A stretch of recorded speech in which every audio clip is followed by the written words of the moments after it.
এই কি রান্না করবো আজকে দুপুরে তো কিছু বুঝতে পারছি না। জলটা খাই বসে। কি পড়ছো গো এত মনোযোগ দিয়ে?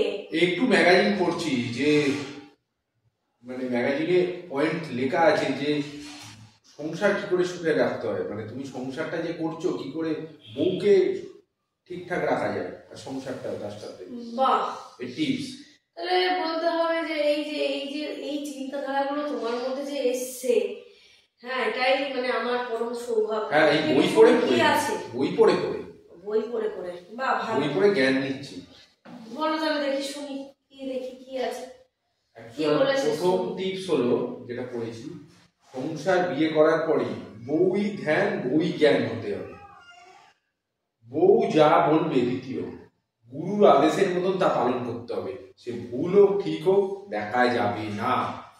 3 নম্বর, বিয়ে হয়ে গেলে বন্ধু বান্ধবদের সঙ্গে যে ছেলেরা আড্ডা মারতে যায় সেটা করা যাবে না, করতে গেলে বইয়ের পারমিশন নিয়ে যেতে হবে, না হলেই বিপদ, তুমি ফেঁসে যাবে একদম। আমি যাই, আমি বেরোই, আমার বন্ধু বান্ধব নেই, তুমি যাবে বেরোতে আড্ডা মারতে, এই শুনতে হবে। 4, সব থেকে ইম্পর্টেন্ট, যেটা সব ছেলেদের বিয়ের আগে অবশ্যই শিখে রাখা উচিত, মাথায় রাখা উচিত সমস্ত, সেটা হলো বিয়ে করার সিদ্ধান্ত নেওয়ার আগে প্রতিটা ছেলেকে যেরকম কাপড় কাচা, বাসন মাজা, রান্না করা, সমস্ত কাজ শিখতে হবে, বিশেষ করে রান্না করা।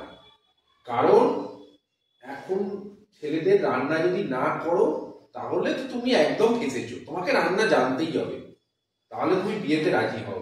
টোপরটা মাথায় দিয়ে বসো, না হলে বসো না, পুরো ফাঁসবে, ফুল টুস কেস খাবে। বাবা, এত কিছু লেখা আছে বইটাতে?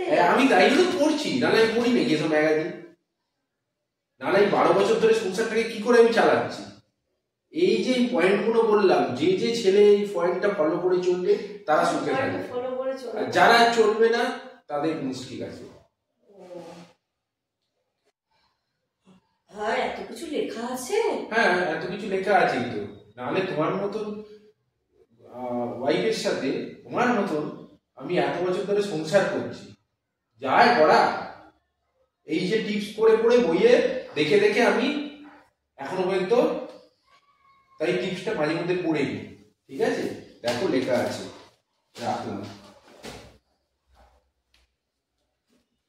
বাবা, আজকাল বইতে এত কিছু লেখা থাকে, সব ছেলেরাই তো পড়তে পারে।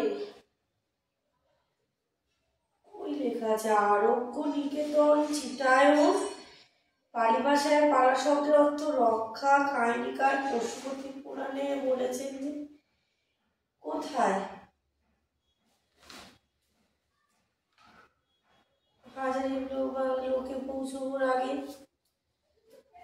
কোথায়? কই নেই তো। তার মানে এতগুলো কথা ও আমাকে শুনিয়ে দিয়ে চলে গেল।